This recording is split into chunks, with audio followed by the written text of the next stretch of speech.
Hello students, कैसे हैं आप सब। आई होप आप सब अच्छे होंगे, बेटर होंगे और अपनी पढ़ाई अच्छे से कर रहे होंगे। देखिए स्टूडेंट्स, मैंने आपको बताया था कि संडे के दिन हम स्टार्ट करेंगे 11th एंड 12th का सिलेबस। ठीक है, तो आज हमने क्या किया है, 11th के कुछ बेसिक करेंगे। 11th क्लास का जो फर्स्ट चैप्टर है उसमें थोड़ा बेसिक करेंगे, देन उसके बाद हम क्या करेंगे, एक्सरसाइज स्टार्ट करेंगे। 11th क्लास का जो बेसिक है उसके अंदर जो पहला टॉपिक आता है सेट्स का, तो उसके बारे में हम समझते हैं। आइए देखिए सेट्स क्या होते हैं, सेट्स को किस तरीके से रिप्रेजेंट किया जाता है। तो देखिए सेट क्या होते हैं। सेट होता है a well defined a sets को क्या बोलेंगे, a set is a well defined collection of object.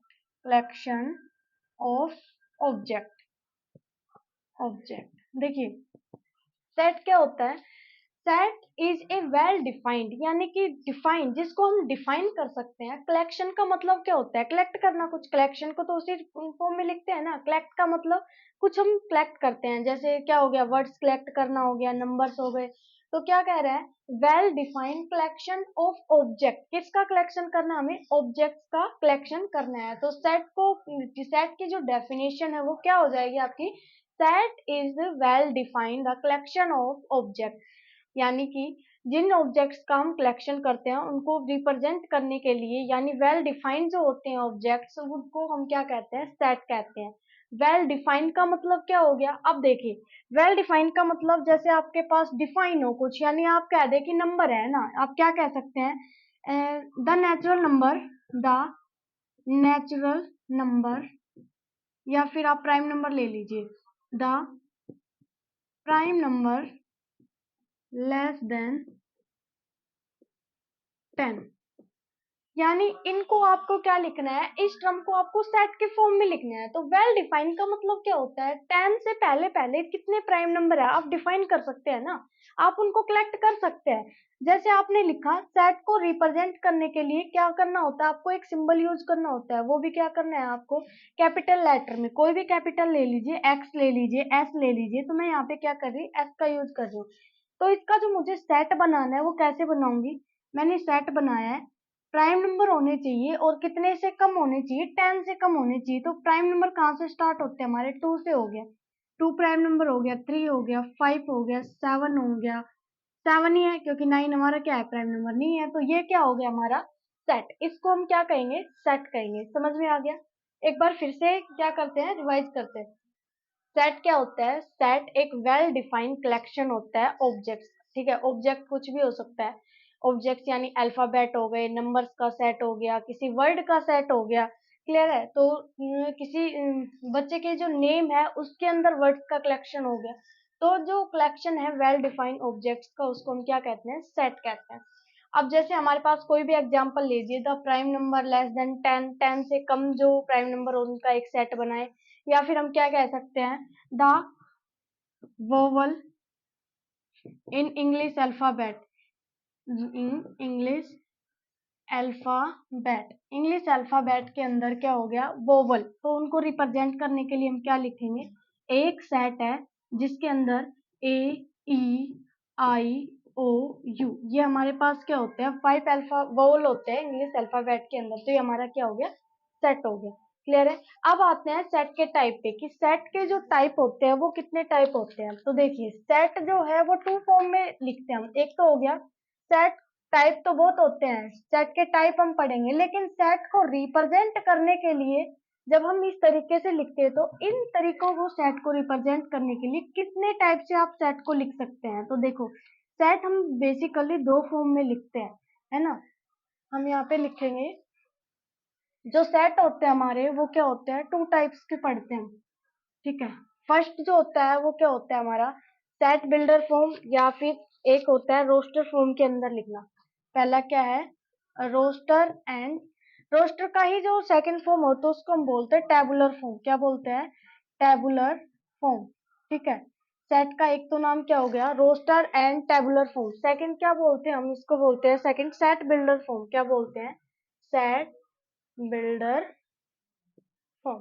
ठीक है, अब देखिए सेट 2 तरीके से, दो यानी 2 टाइप से लिखा जाता है, 2 तरीकों से। एक तो हम लिखते हैं रोस्टर फॉर्म, या जिसको हम बोल देते हैं टेबुलर फॉर्म। ठीक है, सेकंड जो लिखते हैं वो हम लिखते हैं सेट बिल्डर फॉर्म। अब सेट बिल्डर फॉर्म कौन सी होती है और रोस्टर या टेबुलर फॉर्म कौन सी होती है? तो देखिए, रोस्टर फॉर्म तो वो होती है, जैसे मैंने आपको लिख दी इंग्लिश अल्फाबेट, यही पे आया था, यानी कि यहाँ पे क्या दे दिया, यहाँ पे मान लीजिए इंग्लिश अल्फाबेट का ही ले लीजिए, द वोवल इन इंग्लिश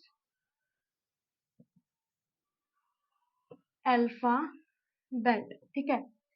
तो आप इसको कैसे लिखेंगे, और इसी क्वेश्चन को आप फिर किसके अंदर ले लीजिए, सेट बिल्डर फॉर्म में ले लीजिए। इसी क्वेश्चन में यहाँ पे एक बीच में गैप दे देते हैं, तो क्या हो गया, the vowel in English alphabet. तो देखिए, सेट रोस्टर फॉर्म या टेबुलर फॉर्म को हम कैसे लिखेंगे? रोस्टर फॉर्म या टेबुलर फॉर्म तो बेसिकली जैसे मैंने अभी आपको सेट बताया वैसे लिखते हैं, यानी आप क्या लिख देंगे, A equals to A E I O U, ठीक है। ये क्या हो गया आपके पास, ए ई आई ओ यू, ये आपका क्या हो गया, रोस्टर फॉर्म या टेबुलर फॉर्म हो गई, जो सिंपल तरीके से लिखी जाती है।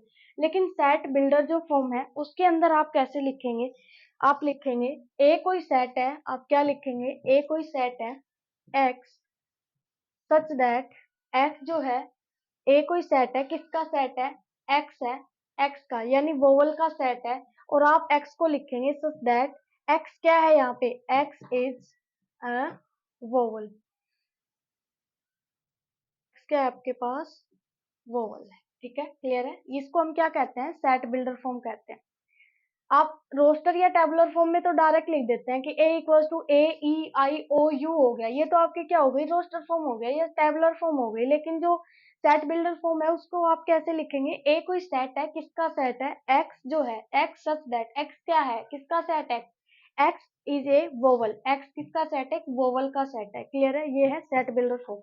आप कोई अदर एग्जाम्पल ले लीजिए, आप एग्जाम्पल ले लीजिए,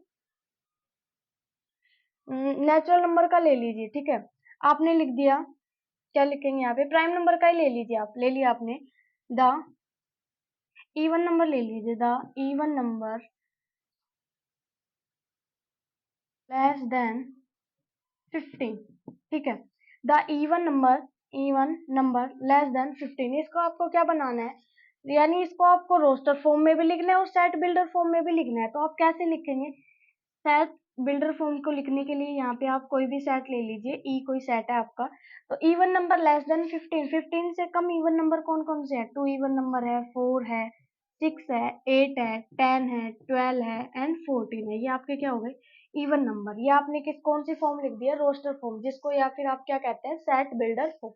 सेकंड है सॉरी टेबुलर फॉर्म। अब सेकंड है सेट बिल्डर फॉर्म, यही क्वेश्चन अगर मैं सेट बिल्डर फॉर्म में अगर मैं लिखती हूँ तो कैसे लिखेंगे, तो आप क्या लिखेंगे, ई मेरे पास एक सेट है, यानी ए मेरे पास एक्स एक सेट है, किसका सेट है, एक्स किस चीज का सेट है, x is even number, x क्या है मेरे पास, इवन नंबर है, लेस देन 15, यानी लेस देन 15 जो कि क्या है, 15 से कम है। यानी ये करली ब्रैकेट आपको लगाना बहुत जरूरी है ताकि ये सेट को रिप्रेजेंट करते हैं। तो आई होप आपको सेट के जो टाइप है वो दो तरीके से लिखे जाते हैं, सेट के टाइप नहीं है, कौन इनके अंदर जो टाइप एलिमेंट्स होते हैं इनको हम क्या बोलते हैं, एलिमेंट्स बोलते हैं। ये क्या होता है, हमारा करली ब्रैकेट होता है। और जो सेट होते हैं उनको दो तरीके से लिखा जाता है, एक तो होती है रोस्टर फॉर्म या जिसका दूसरा नाम क्या है, टेबुलर फॉर्म, सेकंड क्या होती है, सेट बिल्डर फॉर्म, क्लियर है। और टाइप भी मैंने आपको बता दिया कि रोस्टर फॉर्म के अंदर आप किस तरीके से लिखेंगे एंड सेट बिल्डर फॉर्म के अंदर कैसे लिखेंगे। अब देखिए, अब आगे थोड़ा सा और डीपली पढ़ लेते हैं। जो सेट होते हैं उनके अंदर कुछ सेट के अंदर कुछ साइन दिए होते हैं, उन साइन को हम पहचानेंगे, यानी तो कौन से साइन किस तरीके से होता है, कौन सा जेड किसको रिप्रेजेंट करता है, आर किसको रिप्रेजेंट करता है, क्या ये कुछ सेट के अंदर क्या होते हैं, डायरेक्ट लिख दिए जाते हैं जिनको हमें पहचानना होता है। तो देखिए, एक लिखा हुआ आता है एन, ठीक है, एन कोई सेट है या फिर एन के अंदर बिलोंग्स करेगा, एन नेचुरल नंबर मानते हैं हम, तो हम क्या मानते हैं, एन क्या है, एन क्या हमारे पास क्या होता है, नेचुरल नंबर। एन तो हमें किससे रिप्रेजेंट करते हैं, नेचुरल नंबर से रिप्रेजेंट होते हैं। जेड जो है वो ध्यान रखना, जेड आपका रिप्रेजेंट होता है किससे, इंटीजर से, इंटीजर नंबर से, ठीक है। यहीं पे जेड पॉजिटिव लिखा आ जाए तो आप समझ जाना क्या है, पॉजिटिव इंटीजर, पॉजिटिव इंटीजर है, पॉजिटिव इंटीजर। और जो सेकंड है जेड नेगेटिव, वो क्या होता है, जेड नेगेटिव को आप क्या कहेंगे, नेगेटिव इंटीजर। इसको आप रिप्रेजेंट कर देंगे किससे, नेगेटिव इंटीजर से रिप्रेजेंट कर देंगे। थर्ड जो है उसके अंदर आप क्या लिखेंगे, आर हो गया, आर को आप किससे रिप्रेजेंट करते हैं, आर आपका हो गया रियल नंबर, आर क्या हो गया, रियल नंबर, आर हो गया रियल नंबर। एंड क्यू आपका रेशनल नंबर से डिनोटेड होता है, क्यू को क्या लिखोगे, रैशनल नंबर। क्लियर है, ये कुछ टाइप है जिनको आपको सेट के अंदर अच्छे से लिखना होता है, जिसके अंदर आप रिप्रेजेंट करते हैं। कोई भी सेट होता है उसमें हम लिख देते हैं कि ए बिलोंग करता है या एक्स बिलोंग करता है, नेचुरल नंबर में एक्स बिलोंग करेगा जेड के अंदर, तो जेड क्या है, जेड पॉजिटिव क्या है, आर क्या है, तो वो हमने बता दिया। एन क्या है, नेचुरल नंबर होगा। जैसे कोई भी डिजिट है आपके पास, सेट लिखा हुआ आ जाए ई, ठीक है, और यहाँ पे क्वेश्चन लिखा आ जाए 1 2 3 4, 1 2 3 4 डॉट डैश लगा के छोड़ दिया, ठीक है, तो आप क्या लिखेंगे, ई कोई सेट है। आप इनको जो फाइनाइट डैश डैश करके लिखे होते हैं ना, उनको हम ज्यादातर सेट बिल्डर फॉर्म में लिखते हैं, क्योंकि सेट रोस्टर फॉर्म में क्यों नहीं लिख पाते भाई, सेट रोस्टर फॉर्म में तो फाइनाइट लिख देते हैं ना, सेट बिल्डर फॉर्म में भी लिख देते हैं, लेकिन सेट बिल्डर फॉर्म के अंदर हम, सॉरी रोस्टर फॉर्म में उनको हम ज्यादातर क्या करते हैं, ऐसे डिजिट एलिमेंट लिखते हैं जो हमारे क्या होते हैं, कलेक्टेड होते हैं, यानी जिनको हम काउंट कर सकते हैं ना। लेकिन जिनको हम काउंट नहीं कर सकते, अनकाउंटेबल होते हैं, उनको हम किस में लिखते हैं, सेट बिल्डर फॉर्म के अंदर लिखते हैं, ध्यान रखना। काउंटेबल जो होते हैं ना, काउंटेबल होते हैं, उनको आप रोस्टर फॉर्म के अंदर लिखना, और जो अनकाउंटेबल होते हैं उनको आप किस में लिखोगे, सेट बिल्डर फॉर्म के अंदर लिखोगे। तो देखो ये अनकाउंटेबल है, आप कहाँ तक काउंट करोगे, काउंट ही नहीं कर पा रहे क्योंकि डैश डैश लगा के छोड़ दिया, इसका मतलब और जितने भी हमारे नेचुरल नंबर है वो सभी आएंगे। तो आप यहाँ पे क्या लिखेंगे, एक्स क्या है, सेट है, किसका सेट है, नेचुरल नंबर का सेट है, लेकिन ये तो हमें बताना पड़ेगा ना, सच दैट एक्स क्या है, एक्स इज ए, यहाँ पे आप क्या लिखेंगे, एक्स एक नेचुरल नंबर है, या फिर किसके एक्स इक्वल्स टू, आप ये लिख दीजिए, एक्स इक्वल्स टू किसके इक्वल है, 2 से स्टार्ट कर दीजिए, क्योंकि हम इसको n+1 लिखेंगे, तो 1 + 1 2, और फिर 1 प्लस n प्लस नहीं लिखेंगे, 2n लिख देंगे ना, 2n, n की वैल्यू लिखेंगे 2 + 1 2, और 2 + n लिखेंगे तो ठीक है। तो आप क्या लिखे, यहाँ पे लिख दिए x is a natural number, या फिर x क्या लिखेंगे, x such that x belongs to n। आप क्या लिख देंगे, x क्या है, x नेचुरल नंबर के अंदर बिलोंग करता है, x कोई सेट है आपके पास, और x जो है वो बिलोंग करता है किसके अंदर, नेचुरल नंबर के अंदर बिलोंग करता है, ठीक है। तो नेचुरल नंबर के अंदर बिलोंग करेगा तो कोई भी आपके इनमें से कोई भी एलिमेंट आ जाएगा। तो आप इस तरीके से इनको रिप्रेजेंट करने के लिए कुछ साइन होते हैं जिनको हमें ध्यान रखना है। एन को क्या रिप्रेजेंट करते हैं, नेचुरल नंबर, जेड को हम क्या रिप्रेजेंट करते हैं, इंटीजर, जेड पॉजिटिव होता है उसको कहते हैं पॉजिटिव इंटीजर, जेड नेगेटिव होता है उसको कह देते हैं नेगेटिव इंटीजर, एंड आर होता है रियल नंबर, एंड क्यू क्या होता है हमारा रैशनल नंबर। अब देखिए, अब हम टाइप पढ़ते हैं कि सेट के टाइप कितने होते हैं, कितने, यानी दो तरीके से तो हम सेट को लिख सकते हैं, जो आपने अभी पढ़ा कि एक तो रोस्टर या टेबुलर फॉर्म होता है, दूसरा हम सेट बिल्डर फॉर्म के अंदर इसको लिखते हैं। लेकिन बट सेट के जो टाइप होते हैं वो टाइप के होते हैं, उनको हम पढ़ते हैं। तो देखिए सेट कितने टाइप के होते हैं, देखिए पहला तो एक तो होता है एम्प्टी सेट, एक एक करके समझा देते हैं, ठीक है। एक होता है एम्प्टी सेट, एम्प्टी सेट क्या होता है, दूसरा होता है फाइनाइट सेट, क्या होता है, फाइनाइट, फाइनाइट सेट। एक होता है हमारे पास इनफाइनाइट सेट, इनफाइनाइट सेट, ठीक है। और एक हमारे पास फाइनाइट हो गया, इनफाइनाइट सेट हो गया, और एक आपका होता है यूनिवर्सल सेट, क्या होता है, यूनिवर्सल सेट होता है, फाइनाइट इक्वल सेट भी होता है, एक क्या होता है, इक्वल सेट होता है आपका, और एक क्या होता है, यूनिवर्सल, यूनिवर्सल सेट, ठीक है। तो देखिए इक्वल सेट, यूनिवर्सल सेट, और ये फाइनाइट इनफाइनाइट सेट और एम्प्टी सेट क्या क्या होते हैं। तो देखिए एम्प्टी का मतलब हम जानते हैं क्या होता है, खाली। एम्प्टी का मतलब क्या होता है, खाली, यानी जिसके अंदर एक भी एलिमेंट ना हो।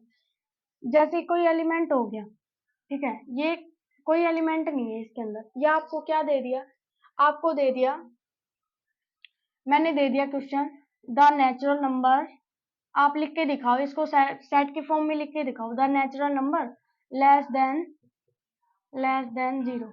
मैंने लिखा कि नेचुरल नंबर लिख के दिखाओ, the natural number less than zero, इनका एक सेट बनाओ। तो आप क्या लिखोगे, नेचुरल नंबर तो 1 से स्टार्ट होते हैं, जीरो से तो स्टार्ट ही नहीं होते, जीरो से तो कम कोई नेचुरल नंबर ही नहीं होता, स्टार्टिंग कहाँ से होती है नेचुरल नंबर की, 1 से होती है, कोई भी एलिमेंट नहीं आएगा। तो आप इसको क्या लिखोगे, फाइव सेट। क्या लिखोगे, फाइव सेट। फाइव का मतलब होता है एम्प्टी सेट, कोई भी सेट नहीं होता, यहाँ पे क्या लिखोगे, फाइव एक सेट है ना, खाली किसी भी एलिमेंट में कोई सेट नहीं होता ना, तो इसके अंदर हम फाइव सेट मानते हैं, ठीक है, कि फाइव एक सेट है। फाइव को तो हम रिप्रेजेंट करते हैं एम्प्टी सेट, तो क्या हो गया, फाइव का मतलब क्या है, एम्प्टी सेट, यहाँ पे कोई भी सेट नहीं है। फाइव का एम्प्टी जो सेट है उसको हम क्या बोल देते हैं, नल सेट बोल देते हैं। क्या लिख देते हैं, नल सेट भी कह देते हैं, या फिर क्या कह देते हैं, वॉइड सेट भी कह देते हैं, ठीक है। तो एम्प्टी सेट के दो टाइप होते हैं, तो टाइप यानी दो तरीके से हम बोल सकते हैं, एक कह सकते हैं नल सेट एंड सेकंड क्या कह सकते हैं, वॉइड सेट। समझ गए, the natural number less than zero, आप क्या कहेंगे, natural number less than zero. या फिर मैं आपसे दूसरा क्वेश्चन दे दूं, the prime number, the prime number less than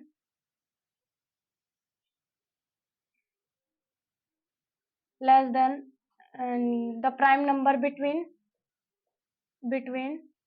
zero and one, zero and one, zero और वन के बीच में कोई प्राइम नंबर बताए, तो जीरो और वन के बीच में प्राइम नंबर ही नहीं होता, प्राइम नंबर स्टार्टिंग कहाँ से होती है, टू से स्टार्ट होता है। प्राइम नंबर तो वही होता है ना, ऐसा नंबर जिसके अंदर खुद का और वन का डिविजिबल जाए। तो टू एक प्राइम नंबर, स्टार्टिंग कहाँ से होती है, टू से स्टार्ट होती है प्राइम नंबर की, तो वो क्या हो गया हमारा एम्प्टी सेट हो गया, या हम क्या कह सकते हैं उसको, नल सेट, या फिर क्या कहेंगे, वॉइड सेट।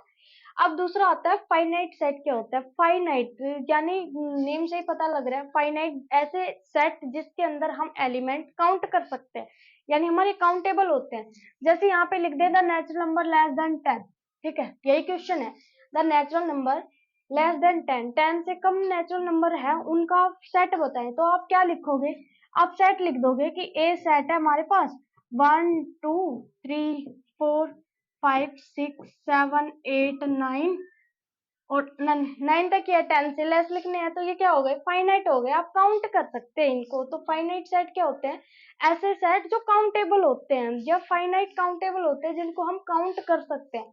सेकंड है infinite set. Infinite set, infinite का मतलब क्या होता है, ऐसे सेट जिनको हम काउंट नहीं कर सकते। फॉर एग्जाम्पल मैं लिख दूं आपसे कि द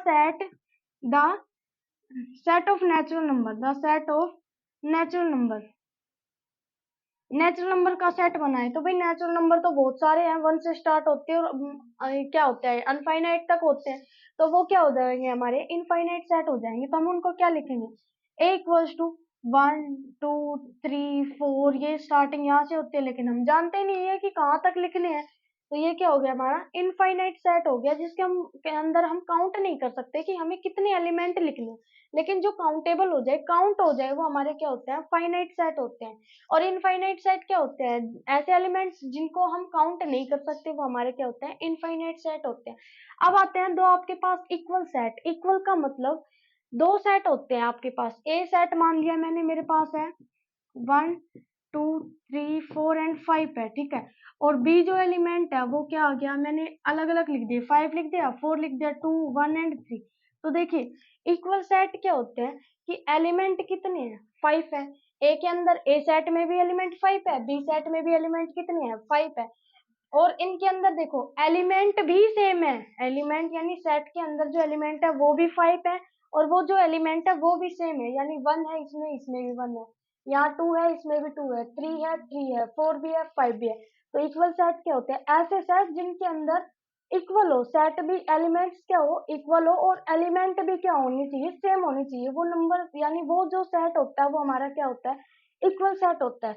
अब लास्ट आता है हमारा यूनिवर्सल सेट। यूनिवर्सल सेट क्या होता है, देखो यूनिवर्सल सेट को हम यू से रिप्रेजेंट करते हैं। यूनिवर्सल का मतलब क्या होता है, जितने भी सारे एलिमेंट है ना, नंबर्स हो गए, लेटर्स हो गए, जो भी सेट होते हैं वो सारे क्या होते हैं, यूनिवर्सल सेट होते हैं। फॉर एग्जाम्पल मैंने ले लिया संडे एंड सैटरडे, ठीक है, संडे एंड सैटरडे। तो देखो संडे और सैटरडे मैंने दो एलिमेंट लिए हैं। यूनिवर्सल का मतलब इन दो के बीच में हम लिख सकते हैं ना, बहुत सारे संडे से लेके सैटरडे तक हम इनका एक सेट बना सकते हैं। क्या लिख सकते हैं हम? यूनिवर्सल का मतलब संडे और सैटरडे के बीच में क्या आ गए, बहुत सारे डे आ गए। क्या लिखेंगे?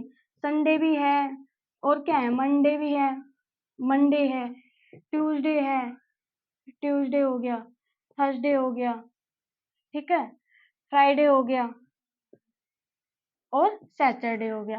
तो ये क्या है, यूनिवर्सल का मतलब ये कंप्लीट आ गए। इसके अंदर जो भी बिटवीन यानी इनके दोनों के बीच में जो भी डे थे हमने कंप्लीट लिख दिए, यूनिवर्सल हो गए। तो ये सेट क्या कहलाएगा? Universal set. जिसके अंदर हमारे एलिमेंट जो है कंप्लीट आ जाए वो क्या होता है? Universal set. तो ये सेट के टाइप है। ये सेट के कितने टाइप है? 5 टाइप बताए मैंने। आई होप आपको यहाँ तक जो समझाया वो समझ में आया है। अगर आपको वीडियो अच्छी लगती है तो प्लीज प्लीज लाइक करें, शेयर करें एंड सब्सक्राइब करें, ताकि हम कंटिन्यू क्लास रखे जाएं। अगर आपको प्लीज अच्छा लगता है तो आप कमेंट बॉक्स के अंदर थम्स अप का साइन भेजिए, ताकि मुझे पता लगे कि आप लोग पढ़ते हैं और वीडियो आपको अच्छी लग रही है, ताकि मुझे भी मोटिवेट मिले और मैं आपको और अच्छे से क्लियर करवा पाऊँ। मिलते हैं नेक्स्ट वीडियो के अंदर, तब तक टेक केयर, अपना ध्यान रखिए, अपनी पढ़ाई अच्छे से करते रहिए। मिलते हैं नेक्स्ट वीडियो के अंदर, तब तक बाय बाय।